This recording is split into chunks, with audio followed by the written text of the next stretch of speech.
Bismillahirrahmanirrahim. Assalamualaikum warahmatullahi wabarakatuh. Bapak-bapak, ibu-ibu, mas-mas, mbak-mbak, khususnya adik-adikku sekalian yang dirahmati Allah dimanapun Anda berada. Kembali di Iip Channel bersama saya, Iip Wijayanto. Kali ini kita akan membahas tema 3 tanda amalan berkhodam bekerja pada diri mantan. Ya. Jadi misalnya suami istri terpaksa bercerai. Ya, berpisah. Kenapa berpisah? Ada yang memisahkan. Orang tuanya misal yang tidak lagi menginginkan anaknya bersama mantunya. Kan banyak tuh terjadi begitu. Ya, mantunya itu tidak kaya-kaya juga. Bosen dia punya mantu yang seperti itu. Nah, maka digaraplah dengan amalan yang berkhodam. Ya, atau kehadiran orang ketiga yang menginginkan merebut misal si wanita ini, merebut istri dari laki-laki itu, ya. Dan yang dia gunakan adalah amalan yang berkhodam. Nah, maka akan terlihat ciri-cirinya. Ya. Jadi amalan-amalan yang seperti ini atau ilmu-ilmu yang seperti ini itu bisa masuk ke dalam kelompok sihir tafrik tuh. Ya. Artinya apa? Ini kan digunakan misal untuk merebut istri orang sehingga terjadi perceraian, atau digunakan untuk memisahkan suami dan istrinya. Ya. Dan yang namanya sihir itu sudah ada sejak zaman dulu, sejak zaman Nabi Sulaiman alaihissalam.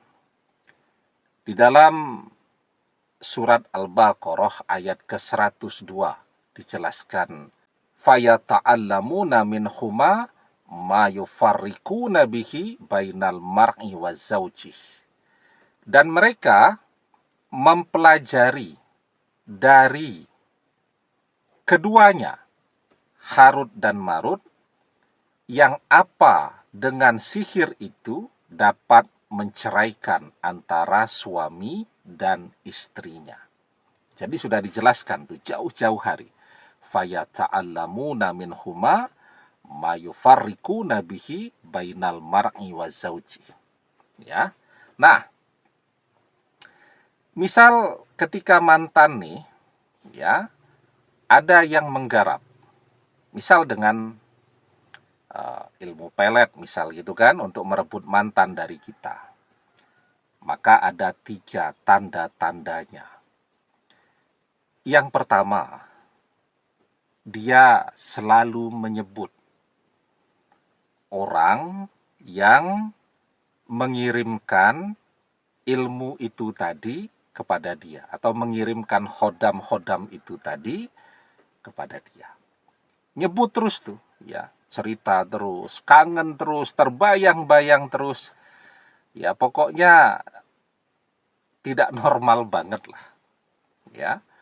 Jadi selalu menyebut-nyebut orang yang mengirimkan keilmuan itu tadi kepada dia. Padahal sebelumnya tidak seperti itu. Jadi perubahannya itu sebenarnya dia juga bisa merasakan, orang-orang di sekelilingnya juga akan melihat keanehan itu tadi. Itu ciri-cirinya yang biasanya muncul, yang pertama. Kemudian yang kedua. Tapi sebelum kita bahas lagi lebih jauh yang kedua, jangan lupa ya, insya Allah hari Sabtu, tanggal 17 Mei 2025, bukan 25 Mei. Karena ada yang tanya tadi, Ustadz, katanya mundur 25 Mei. Siapa yang bilang? Saya bilang. Tetap tanggal 17 Mei, hari Sabtu, tahunnya 2025. Ya, tapi tanggalnya 17, ya, bulannya Mei, beberapa hari lagi. Kita ada webinar, temanya sudah berdoa berbulan-bulan, tapi belum ada tanda-tanda mantan akan kembali. Lakukan 3 hal ini untuk mempercepat doa terkabul. Nanti yang mau daftar, silahkan WhatsApp ke nomor official yang ada di bawah ini ya.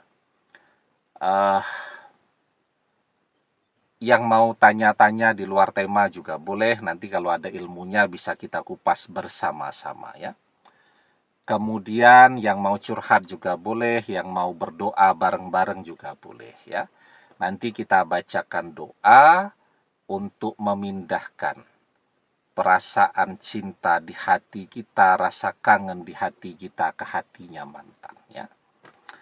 Karena kalau kita terus yang kangen capek. Nah, jadi biar perasaan kita ini pindah ke mantan sehingga kita bisa fokus kerja, kuliah, dan seterusnya. Biar kangennya itu sekarang mantan saja yang merasakan. Nah, gitu ya.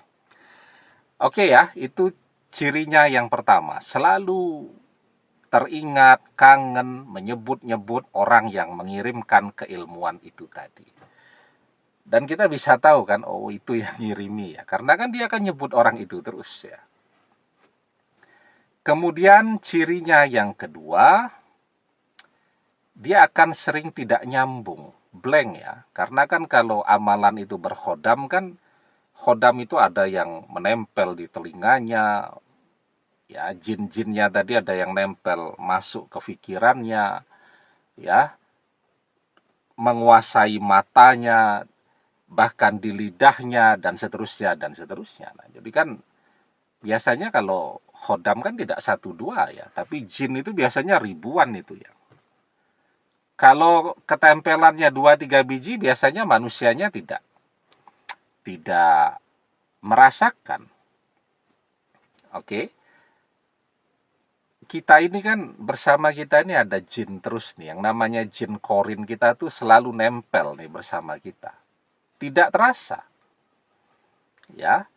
Tapi kalau sudah mungkin ribuan, nah itu baru mungkin orang tadi mulai terlihat keganjilannya. Jadi biasanya akan sering blank. Ya, kalau diajak ngobrol bingung, ya. Seperti orang linglung, tatapannya kosong.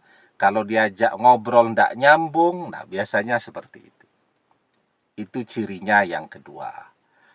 Kemudian yang ketiga, emosinya akan sangat tinggi kepada yang mau dipisahkan. Misal suami istri nih ya, suami, nah istrinya ini sedang digarap nih untuk dipisahkan dengan suaminya, emosinya akan sangat tinggi. Mencium aroma parfum suaminya saja sudah emosi dia. Apalagi sampai ketemu dengan suaminya, bawaannya emosi, marah, bertengkar, dan seterusnya, dan seterusnya. Jadi begitu tuh. Ya, dia kepada orang lain baik-baik saja, normal-normal saja. Tapi begitu dia ketemu dengan orang yang ingin dipisahkan dengan dia, itu bawaannya akan marah-marah terus ya, karena dibisikkan terus tuh ya, ayo marah, marah, marah. Nah ini ketemu nih sama orangnya, marah, marahan gitu ya. Di dalam surat An-Nas pun kan dijelaskan, alladzi yuwaswisu fi sudurin nas, yang membisikkan godaan, keburukan, kebencian ke dalam dadanya manusia. Nah, jadi emosi terus bawaannya. Ya. Nah, jadi kalau misalnya ketemu yang seperti ini, kalau masih suami istri, masih satu rumah, apa yang harus dilakukan? Bacakan surat Al-Baqarah. Ya. Kalau bisa semuanya tuh. Kalau tidak bisa ya kita bisa putar kaset atau murotal kan di YouTube banyak ya. Nah, surat Al-Baqarah. Kalau dia lagi di rumah tuh, ya. Kalau kita bisa ngaji, kita sendiri yang membacakan. Kalau terlalu panjang surat Al-Baqarah, bacakan ayat kursi. Ayat kursi kan juga bagian dari surat Al-Baqarah. Ya, atau 2 ayat penutup ya dari surat Al-Baqarah. Jadi surat Al-Baqarah itu ketika dibacakan, jin-jin, setan-setan yang ada akan lari semua. Tentu di sini jin yang tidak baik ya. Jin yang menjadi khodam-khodam dari keilmuan-keilmuan seperti itu. Ya. Karena sesungguhnya setan itu adalah jin. Oke.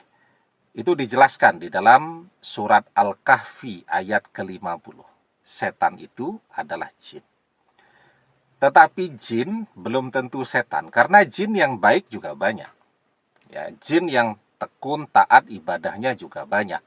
Nah, tapi kalau jin yang mengerjakan keburukan, memisahkan suami istri, dan seterusnya, yaitu bagian dari setan ya. Nah, jadi di dalam sebuah hadis kita diajarkan